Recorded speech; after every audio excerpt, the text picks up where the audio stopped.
Usap-usapan ngayon sa social media ang Vietnam trip ng mag-asawang Jinky at Manny Pacquiao.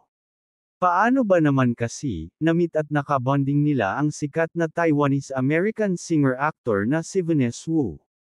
Kung maaalala, sumikat si Vanessa sa Pilipinas dahil sa Meteor Garden na ipinalabas noong 2001. Isa siya sa original members ng F4 kasama ang iba pang Taiwanese actors na sina Jerry Yan, Ken Chu, at Vic Cho. Sa Instagram, ibinahagi ni Jinky ang ilang litrato with his husband at ng Taiwanese star kalakip ang caption na, "Nice meeting you at Vanessa," blushing happy face emoji.